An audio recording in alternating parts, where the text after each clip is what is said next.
Number 1. Food, glorious food. Okay, no one's here for my singing. So I can't stress the importance of food.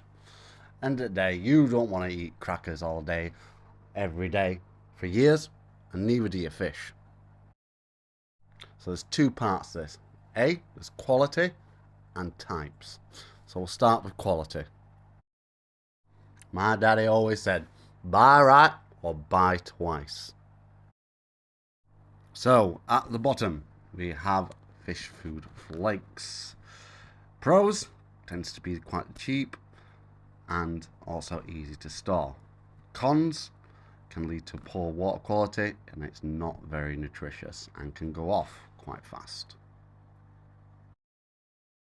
Mid-tier, pellets. Tends to be a little bit pricier, tends to be a bit more nutritious, tends to last a little bit longer, but they do tend to sink to the bottom pretty fast. Better, we have frozen food.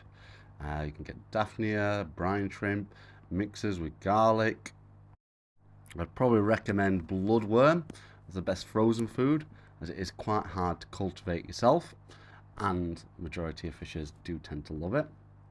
Just remember to put it in a jar or a cup or a jug and let it defrost, so you can space it out in your tank, giving everyone a chance to get feed on it. Top tier, S tier, best of the best is live food. Now you will have little microbes that do live in your tank, which your fish will graze on. However, you can also grow your own live food. Personally, I prefer Daphnia, which is easy to cultivate, and you can buy it in usually little bags for £1. Now you can feed them straight out of the bags, but at £1, and especially if you've got a couple of tanks or quite big fish, that's going to be pretty pricey. However, you can cultivate your Daphnia just out of a tub, letting the algae grow for a while, and putting them in and keeping them in a sunny area, and you'll have Daphnia for days. There will be a video / how-to on how to cultivate a Daphnia project. In regards to other live foods that are quite easy to cultivate yourself, you can set up brine shrimp, baby brine shrimp, as well as mosquito larvae, which I've also been feeding to the angels, and they love that as well. So live food does have the higher cost and effort cost. However, your fish will be grateful for it. Also seeing like their hunting behavior, as well as it doesn't foul your water. However, if you do go down the mosquito route, there's always the risk of infecting your tank with something that you don't want, and also making your neighbours a little bit displeased.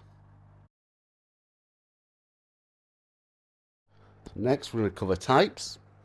Now, majority of people, I would assume, would have community tanks, which would have probably a variety of top, mid, and bottom feeders. Now, you're not going to find one food that suits every fish. You know, some fish just want a salad. Some fish just want a burger. Some fish, pure meat eaters. So it's important to target the fish that you want to feed. So I have wafers for the sucker fish. That includes bristlenoses and the octos. I like to have a munch on that, and this floats straight to the ground, and the other fish don't tend to bother with it, and they can just graze on it as they will. As another one that I use regularly is pellets. Now, those are mainly for the catfish, as well as the knifefish and the orange-tailed shark, as they are bottom feeders, but they tend to want something a little bit more chunkier. And then I'm using bug bites for the angels, guppies, and also the baby peppered cories. And what I do is I'll crush it up into a fine powder, just big enough for their mouth.